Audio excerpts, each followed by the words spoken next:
Assalamualaikum warahmatullahi wabarakatuh. Kembali lagi bersama Spirit Edukasi.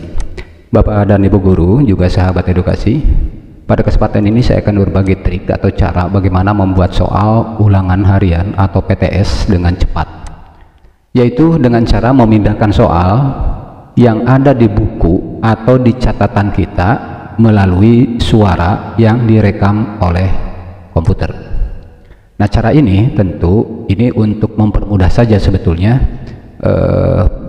memindahkan soal, karena kadang-kadang kita suka dibuat malas untuk mengetik soal. 40 soal diketik itu cukup lama, sehingga trik ini sangat membantu dengan cara merekam suara kita, memindahkan suara kita sehingga menjadi tulisan. Caranya bagaimana? Yang pertama, Bapak dan Ibu, tentu kita siapkan soal dulu yang akan kita bacakan, ya, baik dari buku kita, dokumen kita, atau dari misalkan yang menggunakan LKS, ya karena malasnya kita membuat soal misalkan. Nah, yang kedua, kita masuk ke web browser kita di sini, kemudian kita buka tab baru. Nah, kemudian di sini diketikkan oleh Ibu di www.google.com Intel and Chrome Demos Fix HTML. Nah, yang ini nanti bisa lihat di deskripsi di bawah. Kemudian kalau sudah gini tinggal di enter. Nah, Bapak dan Ibu, kita sudah berada di lamannya Web Speech API Demonstration, sudah ada di sini. Nah, ini kotak ini tempat untuk menyimpan atau merekam seluruh suara kita yang kita bacakan. Lalu Bapak dan Ibu, selanjutnya kita melakukan pengaturan dulu. Yang pertama, dipastikan mic ini aktif, ya, pastikan aktif. Ini aktifnya kelihatannya ketika kita klik ini pasti berwarna merah, ya. Nih, nanti kita coba.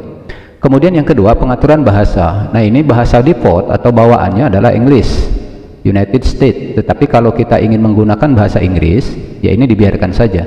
Akan tetapi kalau ingin menggunakan bahasa Indonesia, ini tinggal diklik lalu cari bahasa Indonesia. Nah, ini ada klik bahasa Indonesia. Nah, otomatis sudah berubah ke bahasa Indonesia. Yang ketiga, selanjutnya kita langsung saja memindahkan soal yang ada di buku kita. Dengan cara apa? Merekam suara kita. Kita tinggal bacakan saja soal yang ada di buku, kemudian ininya diaktifkan dulu. Baik, kita coba ya Bapak dan Ibu. Saya akan buat dua soal saja. Ini klik. Nah, ini sudah aktif. Buktinya ketika saya ngomongkan ini ada tuh, ya kan? Baik, kita mulai. Nomor 1, berikut yang tidak termasuk dalam ciri diakronis, yaitu A. Mengkaji dengan berlalunya masa, B. Menitik beratkan pengkajian peristiwa, C. Bersifat historis, D. Bersifat horizontal, D. Terdapat konsep perbandingan. Nomor 2, pembuatan kronologi dilakukan dengan tujuan sebagai berikut, kecuali A. Dapat berurutan kejadiannya, B. Tersusun secara baik sehingga mudah dipahami, C. Memudahkan adanya hubungan sebab dan akibat, D. Memenuhi pedoman penulisan sejarah, E. Mempermudah pemahaman sejarah. Nah, Bapak dan Ibu sekalian, oke, saya matikan dulu, karena kalau saya ngomong terus ini aktif, nah terus nanti pusing malah kan. Kalau sudah selesai tinggal dimatikan. Oke. Nah, Bapak dan Ibu sekalian, ini rekaman atau rekaman suara yang masuk ke sini. Jadi apapun yang kita obongkan atau yang kita bicarakan pasti masuk ke rekam di sini. Nah, saya sudah membuat dua soal. Tentu ini harus diedit, ya, tidak serta-merta, karena di sini tidak mengenal enter, tidak mengenal titik gitu. Jadi hanya merekam apa yang kita ucapkan. Nah, caranya bagaimana? Caranya tentu kita persiapkan dulu file Word kosong untuk membuat soal. Nah, saya kebetulan sudah menyiapkan ini. Nah, ini penilaian tengah semester mata pelajaran sejarah pilihan ganda, misalkan kalau pilihan ganda. Kalau ada esainya di bagian B-nya tinggal tulis esai.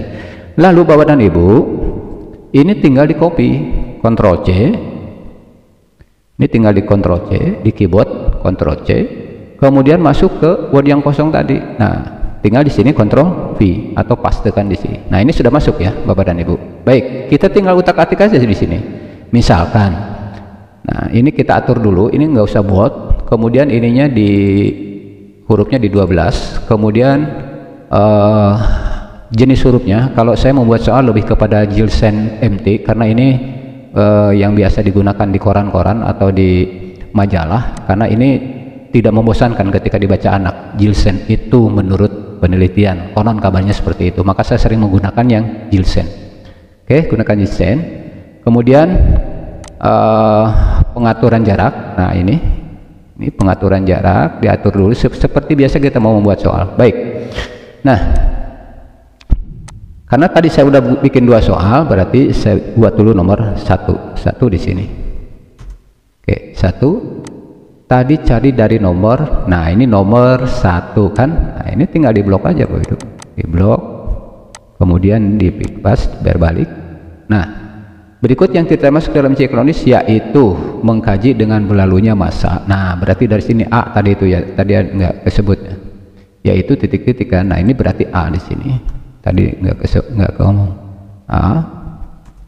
Kemudian ini B-nya, B tinggal di ini enter. Kemudian C-nya enter juga, D-nya enter, E ini E. Ya, oke. Ini untuk nomor 1. Sekarang nih nomor 2. Ini tinggal di enter aja ke bawah. Ini nomor 2. Nah, nomor 2, ini nomor 2-nya tinggal dibuang. Nah, pembuatan kronologi dilakukan dengan tujuan sebagai berikut kecuali. Nah, ini A. Enter saja Bapak dan Ibu. A. Dapat berurutan kejadiannya, kemudian B. Nah, ini B. Enter, kemudian C. Enter, D. Enter, dan E buang. Tinggal lanjut saja nomor 2 dan 3 dan sebagainya. Nah, itu Bapak dan Ibu.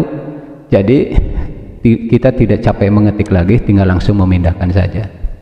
Baik Bapak dan Ibu, kalau sudah seperti ini kan tinggal nyeting saja. Ini kalau mau dibuat 2 kolom, misalkan ini dibuat 2 kolom, ini tinggal di layoutnya dirubah, kemudian ini dibuat 2 kolom. Nah, ini karena memang belum penuh, nah nantinya bisa langsung ke sini kan, seperti itu, mudah sekali. Baik Bapak dan Ibu sekalian, itu tip and trick untuk pembuatan soal UTS atau PTS atau ulangan harian pada kesempatan ini. Semoga bermanfaat. Terima kasih. Assalamualaikum warahmatullahi wabarakatuh.